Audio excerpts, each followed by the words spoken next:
Alô, irmãos e irmãs em Cristo Jesus. Paz seja com todos nós, irmãos. Nesse dia, que já é o 2, de janeiro de 2022. Graças a Deus atravessamos aí o ano, apesar de tudo, né?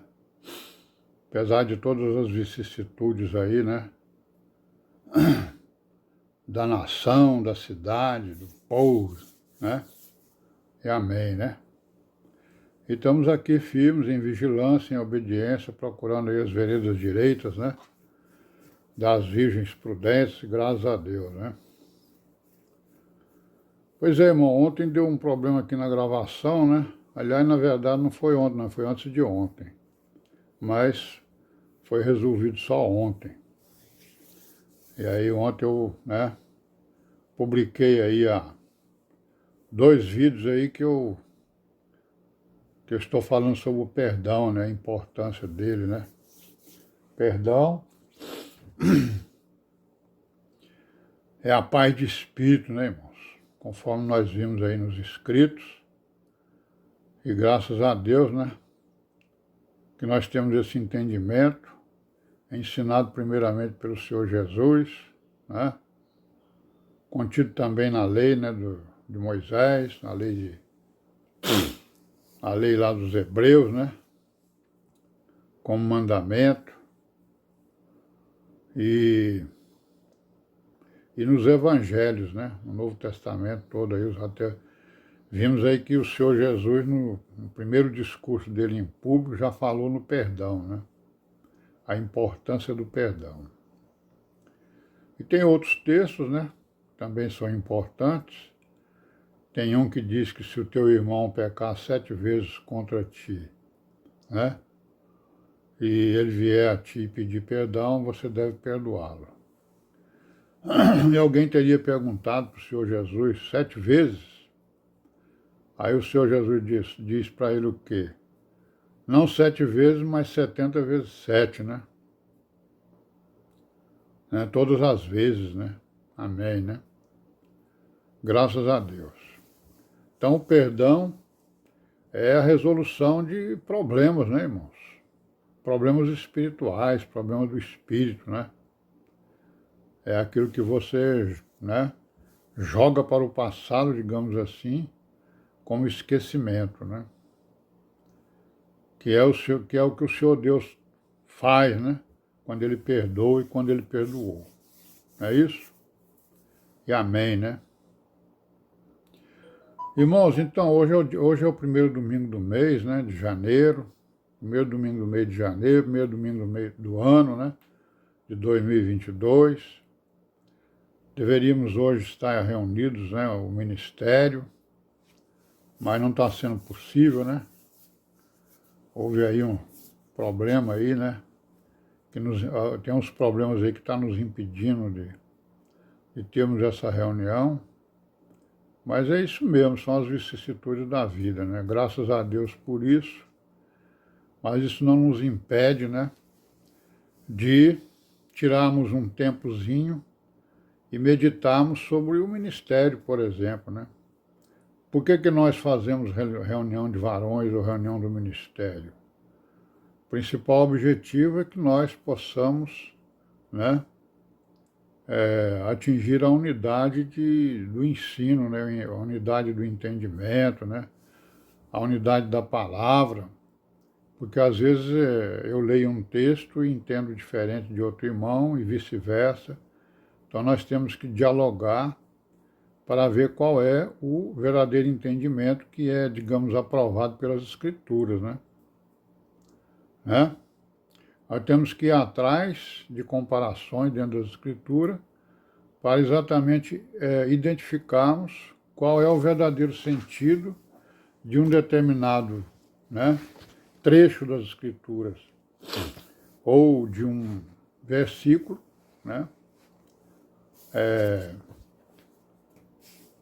que está, digamos assim, dentro das Escrituras, para que a gente não forme opinião particular, para que a gente não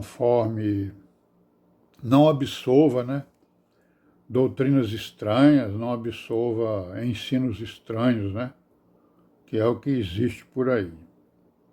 Então vamos ler aqui algumas coisas acerca do ministério, né, irmãos? A primeira coisa que a gente vai ler aqui, por exemplo, é Mateus no capítulo 20, e no versículo 25 e 26, né? Está escrito assim: Então Jesus, chamando-os para junto de si, disse: Bem sabeis que pelos príncipes dos gentios são eles dominados, e que os grandes exercem autoridade sobre eles. Não será assim entre vós, mas todo aquele que quiser entre vós fazer-se grande, seja vosso serviçal. E qualquer que entre vós quiser ser o primeiro, seja vosso servo. Bem como o Filho do Homem não veio para ser servido, mas para servir e para dar a sua vida em resgate de muitos. Então, mais uma vez, a gente está vendo aqui a grande diretriz do Senhor Jesus acerca do ministério, né? Que ele está falando aqui para os apóstolos, porque parece que havia ali uma certa disputa, né? Pela concupiscência humana, né? Certa disputa pela primazia ou coisa que o valha, né?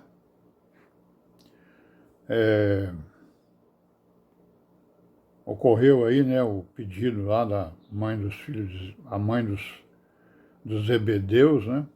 E aí então o Senhor Jesus colocou essa grande diretriz aí, né? E que o Lucas repete, né? No seu evangelho, Lucas no 22, capítulo 22, versículo 24, ele vai dar o mesmo ensinamento, né? Vai repetir o mesmo ensinamento que o Senhor Jesus deu. Ele vai dizer o quê? Houve também entre eles contenda sobre o qual parecia ser o maior. E ele lhes disse: os reis dos gentios dominam sobre eles, e os que têm autoridade sobre eles são chamados benfeitores. Mas não sereis vós assim. Antes o maior entre vós seja como o menor, e quem governa como quem serve. Né? Então essa aí é a diretriz do Senhor Jesus. Né? Quem quiser ser o primeiro, seja o último. E ele está mostrando, né, que realmente a igreja é um governo, né? E esse governo da igreja é pela fraqueza dela, não é pela, né? Não é pelo poder que ela tem, é o poder da palavra, né? Que não é dela, ela é um guardião, ela é uma guardiã da palavra, ela é a dona da palavra, né? A igreja. Mas ele está mostrando aqui que a igreja realmente governa, né? Pela humildade, pela mansidão, pela obediência à palavra. Coisa completamente contrária dos governos humanos, né? Que quem governa são os grandes, né? Os ricos, os poderosos, né? Isso que tomam as decisões para que os outros cumpram, né? Aí na igreja não é assim. O poder da igreja é o poder da palavra, né? Não é isso? Aí nós vamos ver Paulo, né, falando várias coisas sobre o ministério, né? Aqui em 1 Coríntios, ó, no capítulo 3, ele está falando o quê? Ó, e eu, irmãos, não vos pude falar como espirituais, mas como a carnais, como a meninos em Cristo, né? Com leite vos criei e não com manjar, porque ainda não podíeis, tampouco ainda agora podeis, né? Porque ainda sois carnais, pois havendo entre vós inveja, contendas e dissensões, não sois porventura carnais e não andais segundo os homens, né? Porque dizendo um, eu sou de Paulo, né? Eu sou de Apolo, eu sou de Pedro, eu sou de João, né? Porventura não sois carnais? Então isso aqui ele está falando do quê? Das preferências, né? Das pessoas pelo ensinador, digamos, né? Tinha gente lá que achava que era só o Paulo que era ensinador, né? Outros lá, não, é o Apolo, né? Outros diziam que era só o Pedro. Enfim, formando, digamos, tentando formar grupos, né? Coisa que os apóstolos não aceitaram e ensinaram exatamente o contrário, né? Que aí o Paulo vai dizer o quê? Pois quem é Paulo e quem é Apolo, né? Irmão, vou parar por aqui, daqui a pouco eu volto, viu? Amém, né? Então, irmãos e irmãs, vamos continuar aqui, né? Parei aqui em 1 Coríntios, no capítulo 3, no versículo 5 diz o quê? Pois quem é Paulo e quem é Apolo, né? Senão ministros pelos quais crestes, e conforme o que o Senhor deu a cada um, né? Então isso é que nós devemos ver nos irmãos do ministério, né? São ministros e o Senhor deu a cada um o que ele tem, conforme o Senhor Deus. Conforme o Senhor Deus deu a cada um. Aí ele vai dizer, ó, eu plantei, né? O Apolo regou, mas quem deu o crescimento foi Deus, né? Pelo que nem o que planta é alguma coisa, nem o que rega, mas Deus que dá o crescimento. Ora, o que planta e o que rega são um, mas cada um receberá o seu galardão segundo o seu trabalho. Aí então ele está dando característica do ministério, né? Porque nós somos cooperadores de Deus, ó. Vós sois lavoura de Deus e edifício de Deus. Olha aí a comparação que ele faz, né? Então nós somos cooperadores de Deus e a igreja é a lavoura de Deus e o edifício de Deus, né? E os cooperadores estão aí, né? Como servente, né? Digamos assim, né? Servindo aí àqueles que estão, né? Cuidando da lavoura e àqueles que estão edificando o edifício, que somos todos nós, né? Segundo a graça de Deus que me foi dada, pus eu como sábio arquiteto o fundamento, e outro edifica sobre ele, mas veja cada um como edifica sobre ele. Então o que Paulo está querendo dizer com isso aqui? Ele está querendo dizer que os apóstolos são, né, os ensinos apostólicos são o fundamento do ensino da igreja, né? O outro que vier, né? Outro que vier tem que construir, tem que edificar, né? Em cima desse fundamento, dessa base, né? Desse alicerce. É um alicerce. E é isso que nós temos procurado fazer, né, irmãos? Procurando exatamente honrar esse fundamento, honrar esse alicerce que os apóstolos deixaram, né? Para que nós pudéssemos estar edificando sobre, né? Sobre rochas, né? É isso? Então continuamos aí, né? 1 Coríntios 3, tem aqui o capítulo 4 também, né? Que ele fala o quê? 4:1, ó. Que os homens nos considerem como ministros de Cristo e dispenseiros dos mistérios de Deus. Isso é o ministério da igreja, é isso aí, né? Considerem como ministros de Cristo e dispenseiros dos mistérios de Deus. Então o ministério de hoje também tem essa, né? Tem essa característica. É claro que nós não somos como Paulo, né? Como algum apóstolo, claro. Mas esse ministério aí, ele existe exatamente para dirigir, né? Essa lavoura e esse edifício, né? Para ajudar, né? Então somos dispenseiros, né? De Cristo, ministros, né? Dispenseiros. Além disso, requer-se no dispenseiro que cada um se ache fiel, né?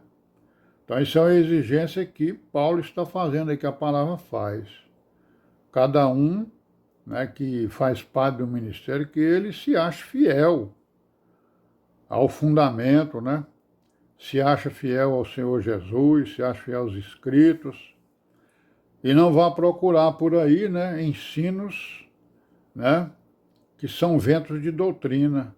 Não vá por aí assumir, né? Assumir ensinamentos que não se conformam com a palavra, ensinamentos filosóficos, teóricos, né?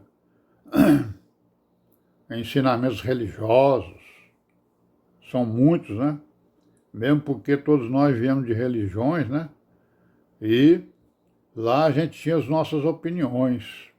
Quando nós cremos e nos convertemos, nós jogamos esse lixo fora e estamos colocando agora a verdade, o caminho e a vida no lugar, né? Para a nossa consciência, né?